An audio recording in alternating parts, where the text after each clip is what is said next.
Welcome to Just Between Us, the podcast with all of the answers, some of the time. We're your hosts. I'm Diana Vickers. And I'm Alice Giddings. Every week, we'll take your calls, hear your stories, and answer your burning questions. And of course, we'll be sharing our own experiences because let's be real, there's been plenty of questionable decisions along the way. And that's Just Between Us. Right, okay, babe. Who have you got on the phone this week? We've got something a little different this week.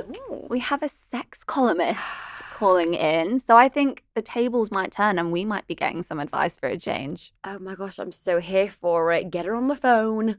Hi, Jana. Hey! Great. Hi, girls. Oh my gosh, look at your set. It's so bougie. Oh, Thanks. Can you see us? Yeah. Oh my God, I never knew that. I can't believe that. I'm obsessed with that. Oh my God, that's so funny. How are you, Jana? I'm really good. How are you girls? Congrats on your podcast. It's going gangbusters. Oh, Thank you. Thank you thanks, so darling. much. No, we're happy and well chuffed to be here. Thanks for ringing in. Yeah. So can Me too. you tell us a bit about where you're calling from today? Where are you right now? What are you up to? Well, I'm actually in London, but I'm from Australia, hence the accent. Yeah. But I'm calling from about a recent orgasm retreat I went to in the middle of the Californian desert. Oh my God, I am obsessed with this already. Yeah, I need to know everything. Jana, how old are you, by the way? I'm 40, and 40, I was okay. sent on assignment because I'm a sex columnist, and we got word of a retreat that was happening in the middle of the desert in California where women were paying $15,000 to learn how to orgasm. So I felt it was my duty to go check it out and attend. Yeah, Absolutely. See what the heck's going on there. Yeah, it was wild. But do you know what? It surprised me. I thought it would be just full of extroverts who are, outlandish and just like to perform in front of each other, but it really wasn't. It was 16 women who were all kind of in their 40s. There was one 75-year-old woman who was there. But it was all women who either were getting divorced and realized that they hadn't had a proper orgasm and wanted to right wrongs. Yeah, so many women got divorced and realized that they had had just years of bad sex. So Oh my goodness. they were there. There were other women kind of dealing with trauma who needed to learn how to enjoy sex again, which was quite heartbreaking. And then the 75-year-old woman was there because she'd completely lost her sex drive and she wasn't okay with that. She wanted it back. I love that though. I'm Let's not normalize losing that sex drive. If you're 75 and you want to keep having amazing sex, then I fully support that. Absolutely. I was watching one of my favourite films is like Hope Springs with Meryl Streep, and it's about a couple that they haven't had sex for years and years and they feel really disconnected and they don't really touch each other anymore, and they go on this sex therapist retreat, and I was like, and then they find it together, they like become awakened, and it's incredible. I love that movie. I'm like, yes, no matter what age, you should feel sexy and do the sex. So, Absolutely. Jana, can you Well- walk us through what it was like when you first got there? Explain Yeah. what actually Yeah. happens at a £15,000 sex retreat. Yeah, wow. It's fascinating. So you get there, and our first lesson was straight up. So they had this amazing chef, which you would want to have for $15,000. Yeah. But she had set up this like charcuterie board with cheeses and all this stuff. And so we're all eating it. We've all driven from LA or Middle America, everywhere. So we're starving. And we're eating away at this beautiful, cheese plate. And Pamela, the creator of the orgasm retreat, comes out. And this is where we learned our first lesson. She goes, "Now, tell me, did you all just dive in and help yourselves to whatever cheeses and fruits you wanted? Or did you stand back and let others go before you. And I was like, oh no, I really dived in. Like, should I have stood back? What are we supposed to do? And then she goes, no, Jana, you got it right. She said, women are brought up to believe that we take the scraps and the men come first and our needs aren't as important. But she's like, let this cheese board be an example that you should dive in for what you want and put your needs first. I was like, oh, being a pig has really worked out well. Amen, Pamela. Amen. Amen, Pamela. Love that. That's when I knew we were off to a flying start. But it only got wilder from there. So then we did interactive lessons. So we did tantric meditation where we had to hold our vulvas and rock back and forth in either naked or our underwear. Wow. No, this is the cute bit.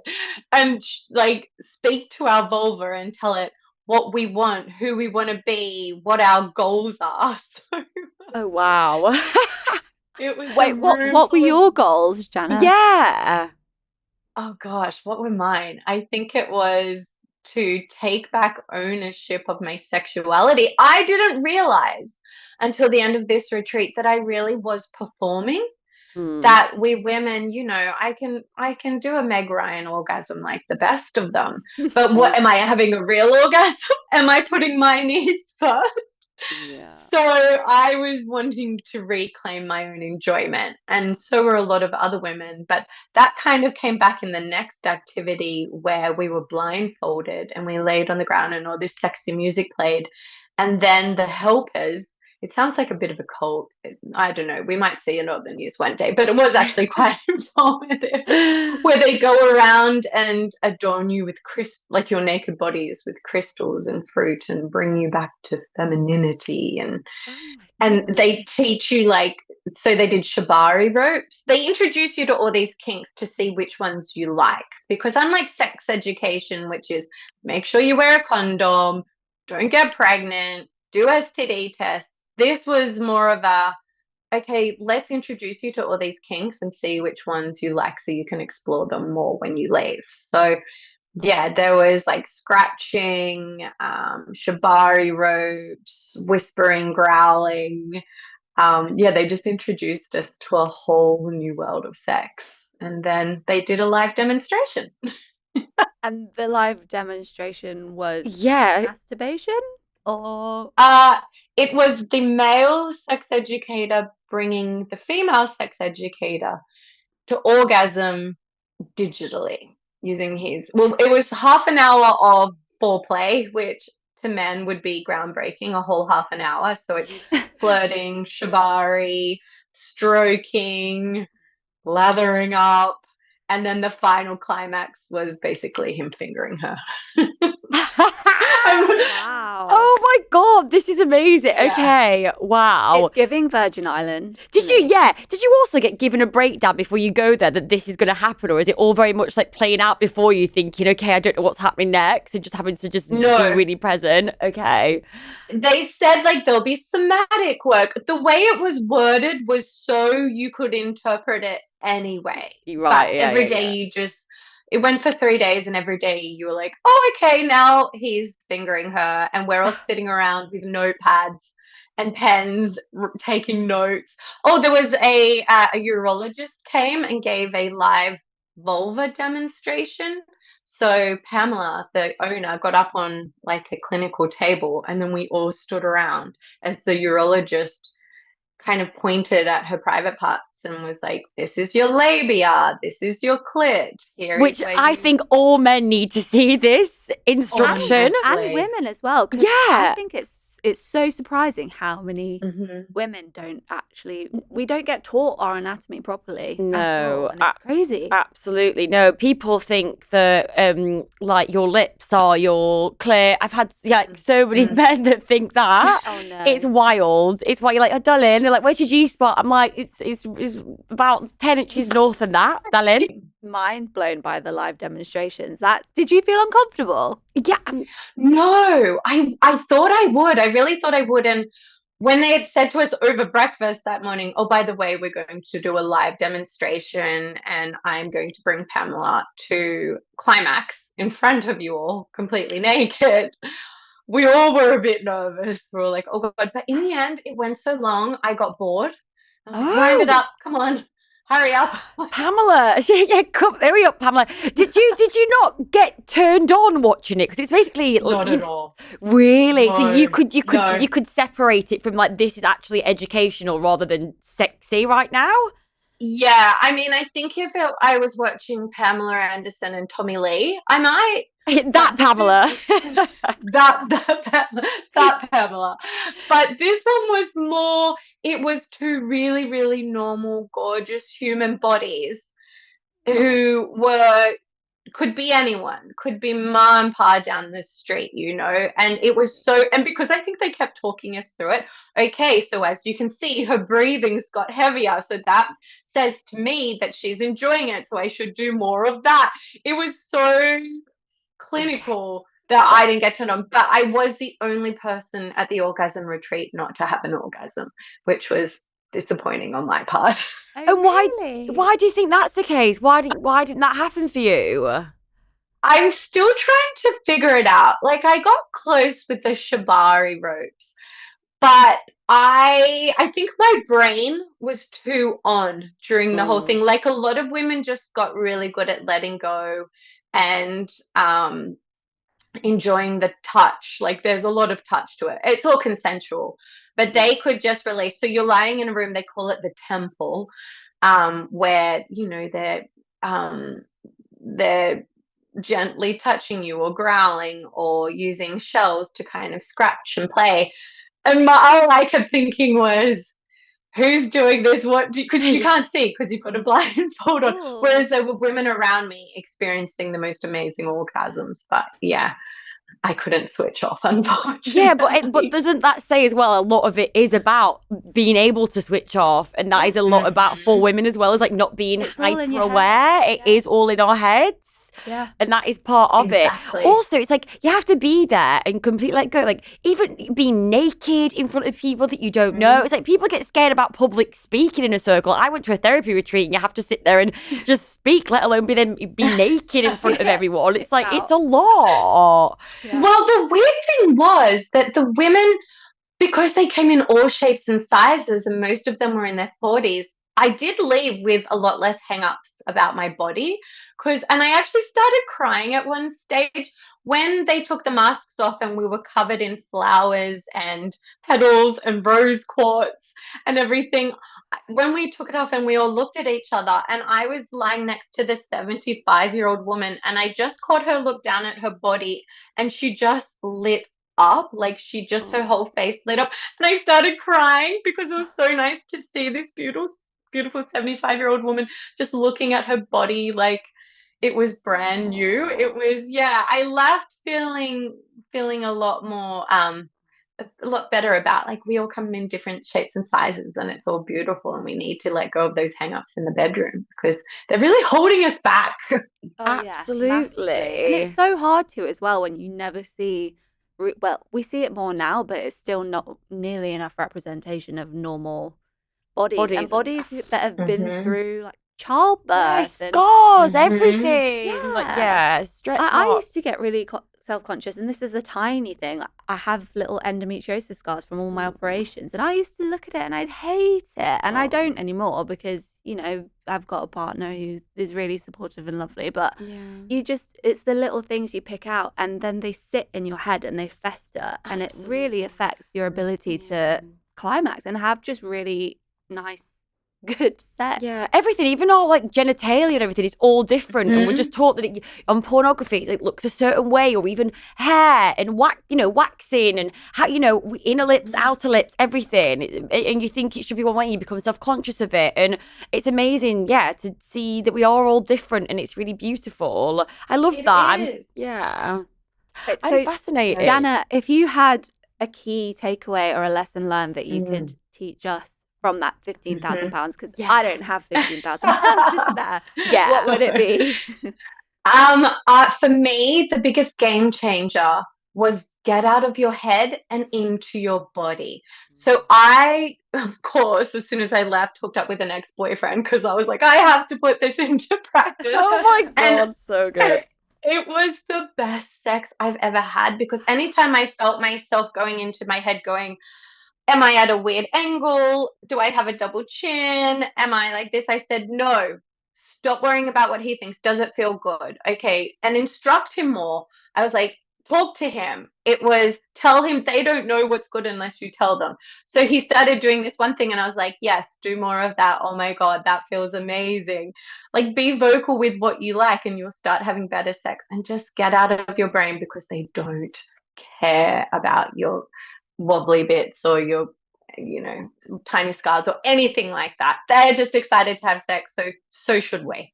Absolutely. That almost like deserves a little round of applause. Thank you for that. I love it. Yeah, I think so. I think it is all about communication, isn't it? And just, and being upfront. And I think, with women, a lot of the time we do. It's a thing. Like, we fake orgasms. But why do we fake orgasms? No, I mean, me and Alice have spoken about this before. Sometimes you just sort of like feel it's a bit polite, or you don't feel you're going to get there. So you give up. You sort of give up. But then you're thinking, well, maybe don't. Maybe keep going and communicate, and maybe see if you can, and bring toys into the equation.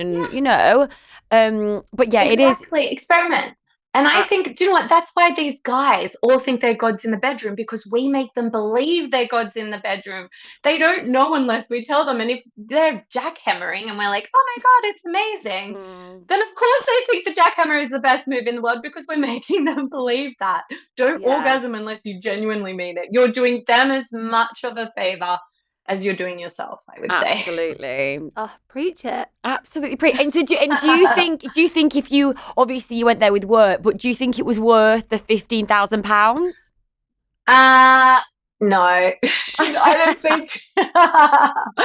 I'd say 3 days for 15 grand is a lot. Oh my God. Well, maybe I need to find this Pamela. I want the details of this place, because I'm actually really fascinated by it. Her name is Pamela Marsden, and it's called Back to the Body Retreat. Back to the Body Retreat. I'm going to give them a little Instagram follow. I'm going to do some stalking after this, babe. Thank you so much. This has been absolutely fascinating.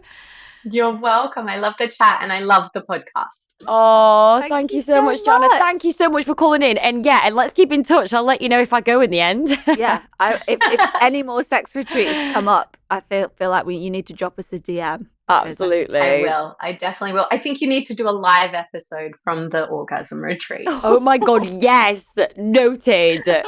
Obsessed. All right, darling. Thank you so much. Thank you. See you soon. Bye. Bye. I've not had sex in a really long time. 9 months. So even talking about sex, I'm just getting all like hot under the collar. I'm like, wow. We should send you. You can write it for Metro. Yeah. Send me. Get me there. Well, what's the orgasm situation like right now, though? What's your relationship with orgasms? I actually woke up. Do you ever do this where you wake yourself up having an orgasm? No, I've never done that. Do you never have that? I have it. And I was meant to like Google it about what it means. But like I sometimes like it like am asleep and then I'll like wake up having an orgasm and it'll like wake me up. How does this happen? I don't know. And sometimes I don't even know whether the dream's very sexy or not.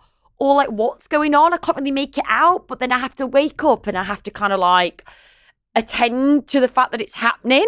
Oh, so you help yourself get to the end. Of. Yeah, but it happened this morning. I mean, that's a great wake-up call. It is very nice. But I feel like a teenage boy when it happens. Do you know what I mean? I'm thinking, I'm like, why is this happening?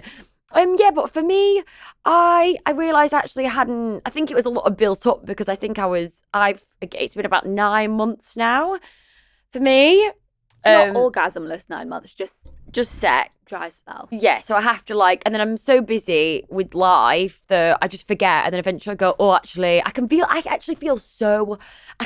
the tension just like me getting aggy when I don't. Do you ever get that? That as soon as you just do it, you release a lot of tension. It's a scientifically proven stress reliever. Yeah. And it relieves headaches. It can even help your digestion. Can it really? It makes your skin better. There's so many benefits to orgasm. Skin is a vibe. Yeah. Like, I can totally see that. But that's interesting about digestion because I've got really bad digestion. So I would have to double check, but I'm pretty sure it's something to do with the oxytocin. releases when you have an orgasm, and that can help your digestive system. Really? That is so interesting. I know. And it helps muscle recovery. If you're an athlete, you want to be orgasming. Right, there we go.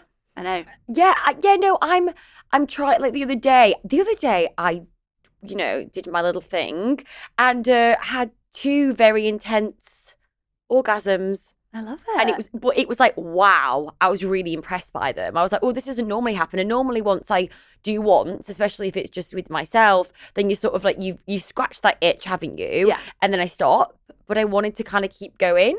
And I think multiple in a row is a shout. yeah, it was sure. pretty like explosive and amazing. And I was like, wow, that was really quite fun. Do you know what type of orgasms you have? I think Because there are different ones on there. And there's- no one ever talks about that. it's clitoral and Clitoral, yeah. vaginal. Mm-hmm. There's also blended, cervical. Blended. Mine's definitely. And What? anal. Well, So what's that? I think I'm very good at blended.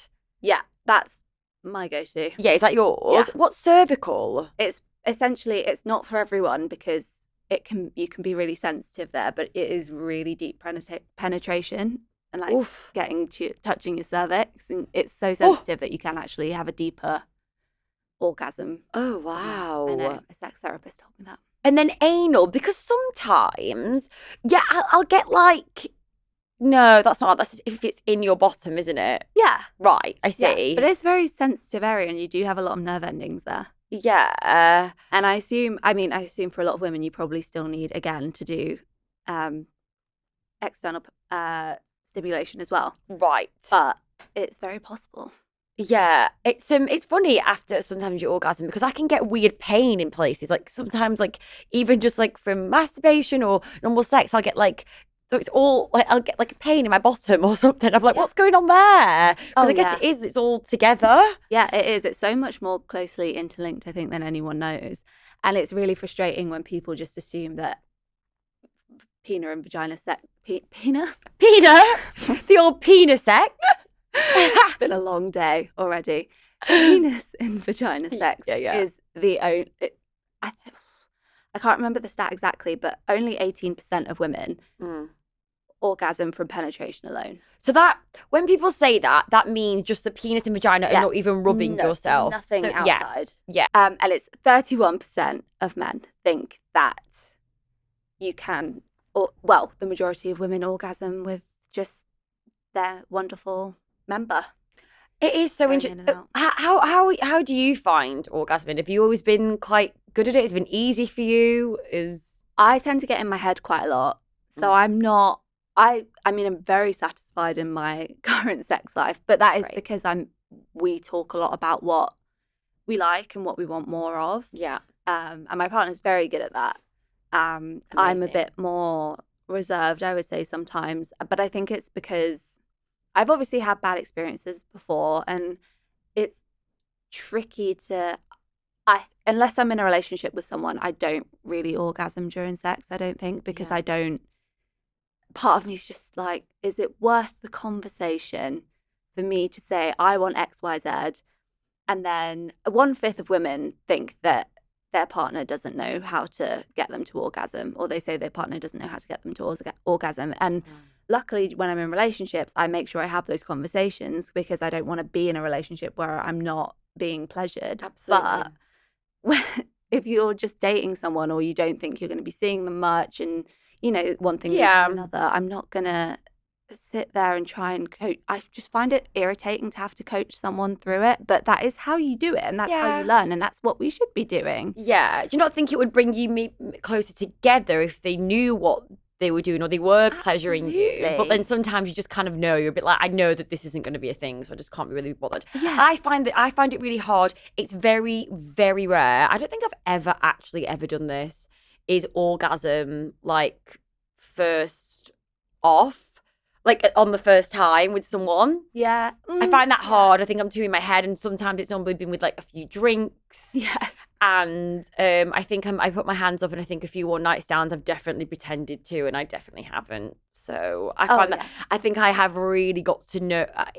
I've got to get to know them more and be really sort of into them, because I enjoy doing it with someone that I'm excited about and watching them have a good time as well is like gives me a lot of pleasure. And if I'm not that bothered about them, then I don't that's not the turn on. Yeah. You know? Yeah, I know exactly what you mean. I've also faked it many a times. I know more bad. naughty. But I think it's sometimes you do just do it because so I think sometimes I've maybe done it when I've wanted them to, and I find that I still find it really sexy watching a guy I really fancy orgasm, and even if it is just I don't know them that well, I want to see them have a good time as well. So sometimes I've done it because I've wanted to look like I'm orgasming to make them and to get them, and I still find it hot and I still find that sexy. Yeah. You know, so a lot of women can still have a really, really sexy time without the orgasm at the end. Yeah, and it's not the only point. It's not the only goal of sex is an orgasm. Yeah. You can have really great sex and not finish. Mm-hmm. I'm a big believer in that. But I think as someone who writes about sex all the time, you're so conscious of that orgasm gap. You know, we know that 65% of women orgasm during sex compared to 95% of men. Wild, isn't it? It's slightly different for gay women who, 86% of them will orgasm during sex, but it's still a huge gap between the standards of what men and women accept in when you're having sex. It's crazy to me. I know, and it isn't like great really, is it? Because it's it's a huge part of a relationship and a connection, and it brings you closer together. And obviously a lot of those women will be able to orgasm by themselves, but you do want to feel like you're connecting with your partner and your lover, and it just feel really, really disappointed if it's happening every single time. Yeah, I can imagine that. Yeah, I've had sex diaries from people who have literally been in 7-8 year long marriages and have never had an orgasm from their partner. It's like a girl was saying that on Love Island. There was a girl on Love Island recently saying that a man has never made her orgasm. And I find that it's obviously quite upsetting as well. It's miserable. Yeah. And I do, obviously, you don't know what you're doing wrong unless someone tells you.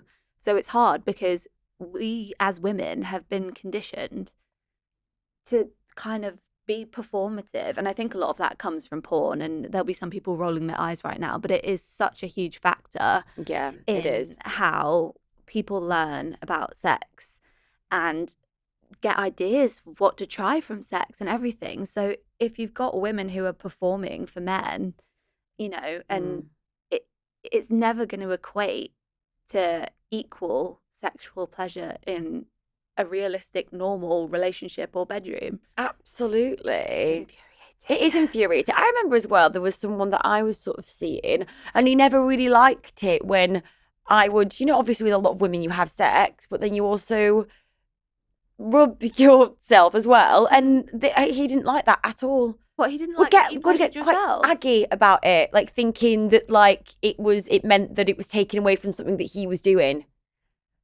Weird, that, isn't it? That screams insecurity. But do you know what I mean? And I wonder, like, and I'm not sensitive like that. I just sort of go, get over it. I say what I want, and I don't take that offensive. I just say, well, that's your stuff. That's not mine, and I'm having a good time. Yeah. But so many women will have had an experience like that, maybe with someone, and thought, oh, God, that's really bad that I've done that. And so they might not do it again with their next sexual partner. And it can be a thing that it builds up, and therefore they're not orgasming. Luckily, like I said, I don't care.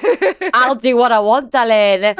So, but those things can be damaging and then detrimental for future orgasms and with partners, Massively. And I do think, I think less men than we think are threatened by women pleasuring themselves. And I think a lot of men find it a real turn on. Yeah. Like, my relationship it's definitely a thing that we both very much enjoy. And I always try and put myself in their shoes as well. I would love watching my partner explore their own body and, I love that. I find it so cute. It's like actually so a proper kink for me. I absolutely love it. I think it's so sexy.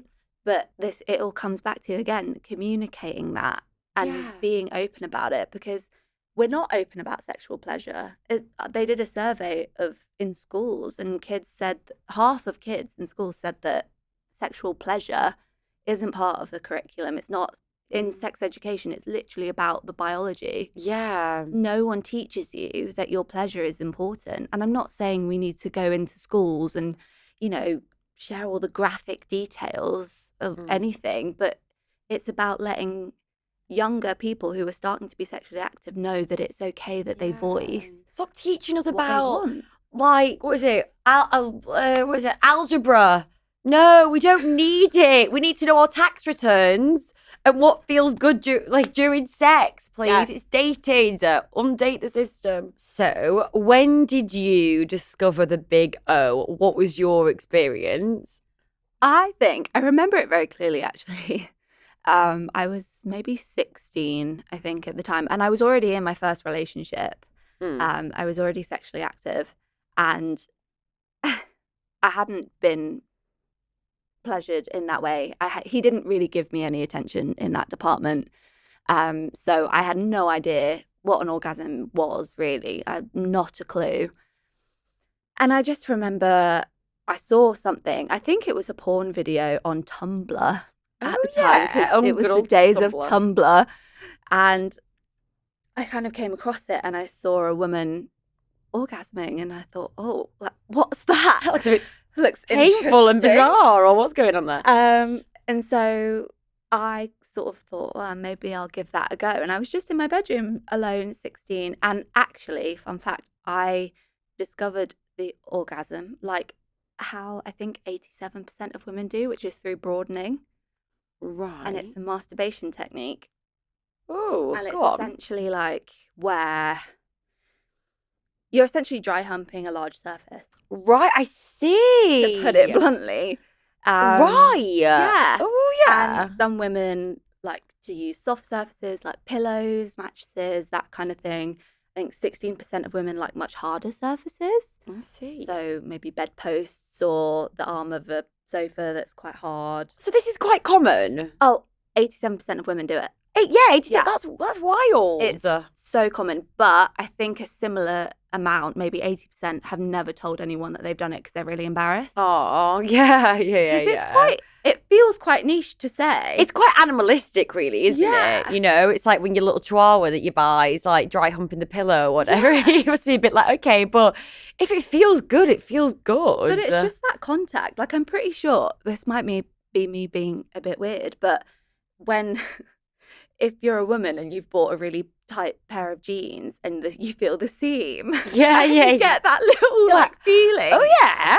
It's the same concept. There's just contact with something, and it makes you Absolutely. feel good. And so that was my first experience of an orgasm, and I was Interesting. completely mind blown. Mind blown. I had no idea what had just hit me. Wow. But what about you, my love? What was your first orgasm? Gosh, I'm trying to I do have memories. I remember being younger and it was like I went out. I think I was about 15 and there was a boy that I really, really, really fancied. And I remember sort of like having a nap on the sofa and I had all these like sexual desires towards him and I kept thinking about it and I didn't really know like how to. And then I remember just like being sat at a certain angle I led in my front and being like, oh, this is interesting. There's something going on here. Like I was putting my hand there and I was like, oh my God. And I was like, and I couldn't get there, but I knew I was like, this is so interesting. And I was like, I need to come back to this. I was like interrupted or there was something. I was like, I need to come back to this.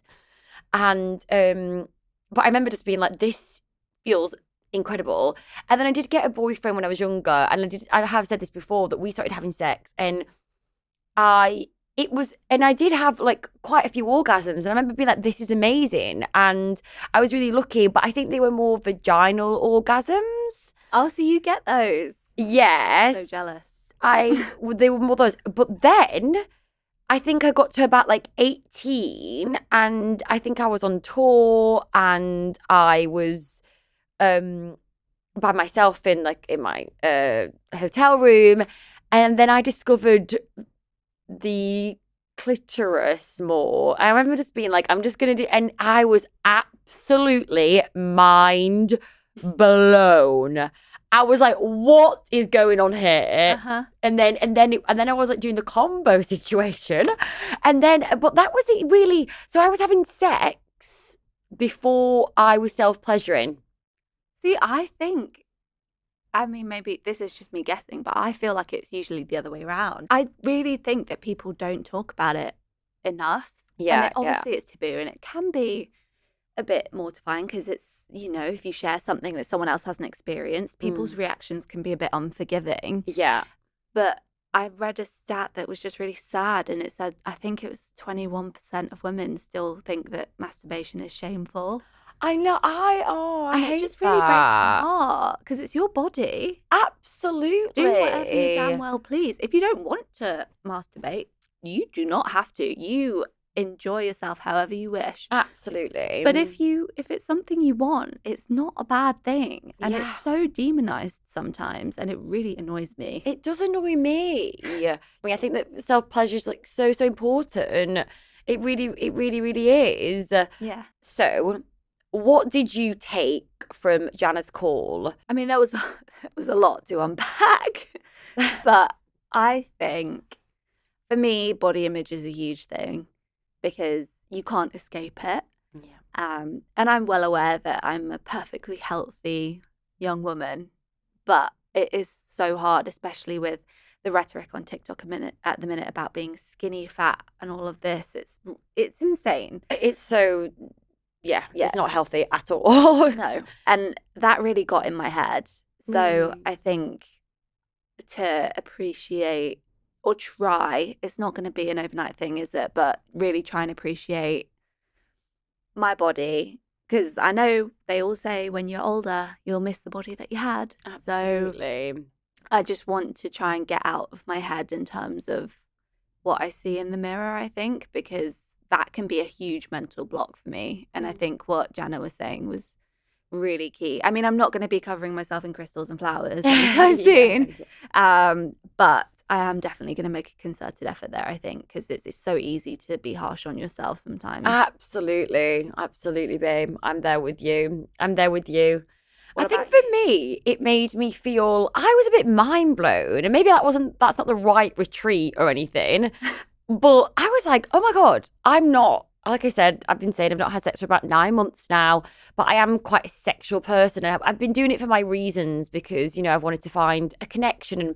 my energy field was filled up a lot with grieving a guy last year. And not that he died away, just died in the context of, RIP, not going to work out.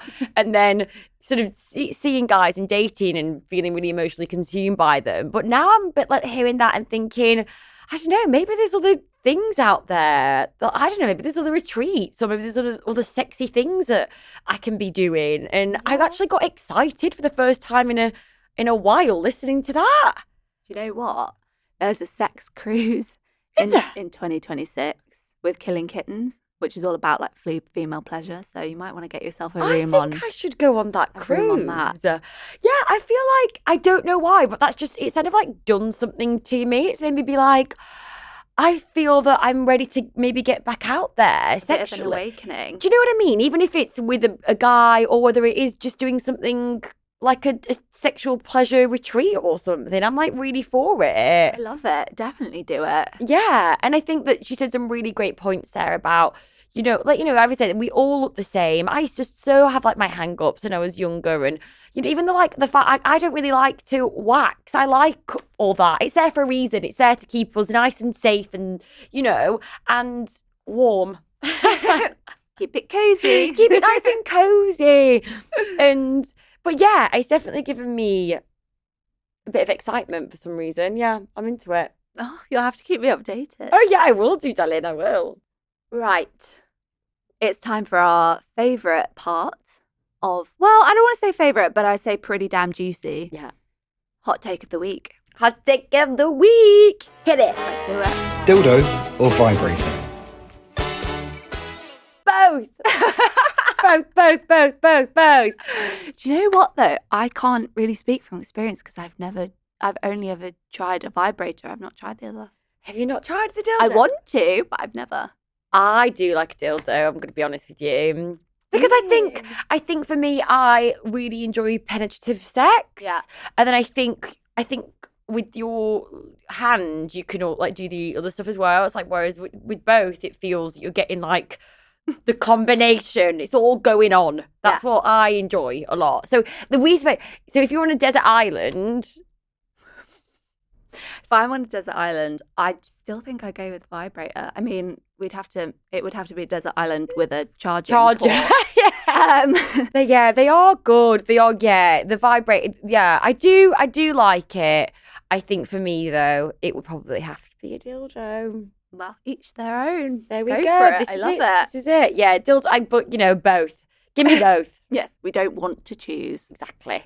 That's it for this week's episode of Just Between Us, the podcast with all the answers some of the time. If you've got a story or a question, then email us at justbetweenus@metro.co.uk, or you can join our WhatsApp group. The link is in the bio. And make sure that you follow us on Instagram and TikTok at JBUPod for all the behind-the-scenes chaos. Until next time, keep it messy, keep it honest, And remember, it's just between us.